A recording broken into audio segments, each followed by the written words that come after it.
فرماتے ہیں ایک مچھلی اللہ تعالیٰ نے دریا کے کنارے بھیجی، فرماتے ہیں وہ تھی تو مچھلی پر پہاڑ جتنی تھی۔ بخاری میں لفظ ہیں، حضرت جابر ابن عبداللہ رضی اللہ تعالیٰ عنہ فرماتے ہیں 300 آدمی 18 دن تک اس مچھلی کو کھاتے رہے، مچھلی ختم ہی نہیں ہوئی۔ مچھلیاں نہیں، مچھلی کہتے ہیں 18 دن 300 بندہ کھاتا رہا، مچھلی ختم ہی نہیں ہوئی۔ اور فرماتے ہیں کہ اس کی ہڈی نکال کے، کانٹا کہیں گے آپ اپنی زبان میں، کہتے ہیں وہ نکال کے نا تو اس کو کھڑا کیا نا جب، تو اونٹ کجاوے سمیت اس کے بیچ سے گزر جاتا تھا، دو اس کے کانٹے جوڑے۔ فرماتے ہیں وہ اس کا گوشت ہم کھاتے تھے اور اس کی چربی بطور تیل کے ہم جسموں پہ ملتے تھے، بیماروں کو اس سے سکون آتا تھا، تندرستی شفا ہوتی تھی۔ فرماتے ہیں ہم کھایا بھی ہم نے اور کچھ لے کے ہم مدینے بھی گئے، اور قربان جائیں نبی پاک نے بھی اس میں سے کھایا۔ ہم نے عرض کی حضور یہ معمہ کیا ہے، یہ ماجرا کیا ہے؟ تو محبوب نے فرمایا تمہارے پاس غذا نہیں تھی، رب نے تمہارے لیے بندوبست کیا ہے، اللہ نے تمہیں دیا ہے۔ مکان شروع کر لیا، ایک صاحب نے وہ مکان بنانے لگے، آپ وہ حساب لگا رہے ہیں، کہتے ہیں میرے پاس اتنے پیسے ہیں، اتنے میں نے فلانے دوست سے کہنا ہے اس نے دے دینے، اتنے فلانے رشتہ دار سے کہنا ہے اس نے دے دینے، اتنے فلانے سے کہنا ہے اس نے دے دینے۔ یہ ساری کاپی بنا کے مکان شروع کر لیا۔ جو روز کہتا تھا نا کوئی حکم ہو جاتے دسی، سب سے پہلے اس کو کہا میاں پیسے چاہیے دین، وہ کہندا ہو کل ہی منڈا ٹوریا ہے، کہتے تو پرسوں 10 داتے لب جانے سن۔ میں آپ کو اپنے تجربے کی بات بتا رہا ہوں۔ جن لوگوں کا خیال ہوتا ہے نا کہ آپ سٹارٹ کریں فلانا کام، ہم آپ کے ساتھ ہیں، اللہ کا ہی کوئی نظام ہے، وہ بالکل بھی نہیں ساتھ ہوتے۔ لیکن ایسا نہیں ہے کہ کوئی ساتھ نہیں ہوتا، اللہ تعالیٰ بڑے اسباب پیدا کرتا ہے، وہاں سے دیتا ہے جہاں سے گمان بھی۔ ہمارا یہ ذہن بن جاتا ہے ہم ساری اپنے حساب سے چلتے ہیں، اتنے رشتہ داروں سے، اتنے، کون آپ کے ساتھ چلے گا؟ سوال ہی نہیں پیدا ہوتا۔ یہ سارے کام چھوڑ کے سب سے پہلے 2 رکعتیں پڑھو، اپنے رب کی بارگاہ میں، رسول کائنات کی بارگاہ میں گزارشات اور استغاثے پیش کرو، وہاں سے خیر طلب کرو۔ دنیا دار کیا دیں گے، کیا دے سکتے ہیں، کیا حیثیت ہوتی ہے کسی؟ اللہ کہتا ہے وہاں سے دوں گا۔ تو جو اللہ مال دے وہ لینا چاہیے کہ رشتہ داروں کا مال دیکھنا چاہیے؟ جو اللہ دے وہ لینا چاہیے کہ سیٹھوں نوابوں کی جیبیں دیکھنی چاہیے؟ جو اللہ دے وہ قبول کرنا چاہیے یا دیکھنا چاہیے کون سا آدمی کہاں پہنچ گیا؟ چھوڑو، اپنی مٹی پہ چلنے کا سلیقہ سیکھو۔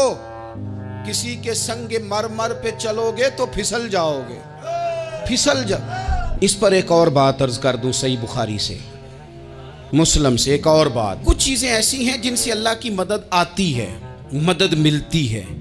ایک چیز ان میں سے ایسی ہے جس سے بہت مدد نازل ہوتی، وہ ہے کہ جب رب آپ کو دے نا تو پھر آپ بھی اس کے رستے میں دیں، پھر مدد آتی ہے، پھر اور آتا ہے۔ بخاری مسلم میں حدیث ہے، یہ زیادہ ہی توجہ طلب امر ہے، اس پر آپ غور کریں گے۔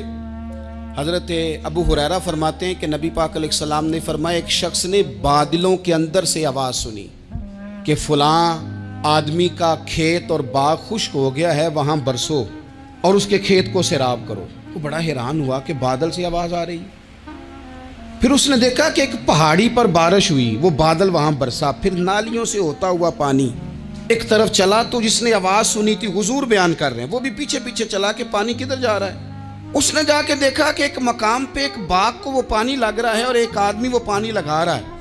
اس نے اس سے پوچھا تیرا نام کیا ہے؟ اس نے کہا کیوں؟ کہنے لگا بتا نا۔ اس نے نام بتایا تو کہنے لگا یہی تو وہ نام ہے جو میں نے بادلوں کے اندر سے سنا ہے کہ فلاں کے کھیت کو پانی دے دو۔ اس نے کہا یار تو کیا عمل کرتا ہے کہ اسپیشل تیرے لیے بارش برسے؟ یہ بخاری پڑھ رہا ہوں، سیاستہ سے حدیث عرض کر رہا ہوں۔ اس سے پوچھا تو کیا کام کرتا ہے کہ جناب اللہ تبارک و تعالیٰ کا حکم کرم آیا کہ خاص تیرے لیے پانی برسے اور تیرے کھیت کو سیراب کرے؟ تو اس نے کہا چھوٹا ذمہ دار ہوں، پر جب فصل اگتی ہے تو 3 حصے کرتا ہوں، ایک حصہ اپنے بال بچوں پہ، بہن بھائیوں پہ خرچ کرتا ہوں، ایک حصہ پورا، اور ایک حصہ دوبارہ کاشتکاری پہ لگاتا ہوں، اور تیسرا حصہ خالص میں نے مسکینوں، یتیموں اور غریبوں کے لیے رکھا ہوا ہے۔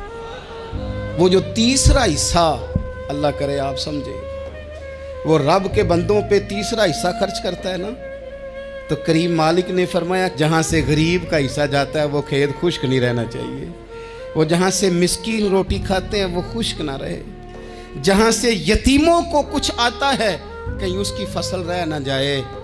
میں اور آپ بھی اگر اپنے مال میں مسکینوں، یتیموں، غریبوں کے حصے رکھ لیں گے تو فصلیں خشک نہیں رہیں گی، ان کے اندر تازگی آئے گی، نور آئے گا، کرم آئے گا، خاص کر خدا کی رحمت برسے گی۔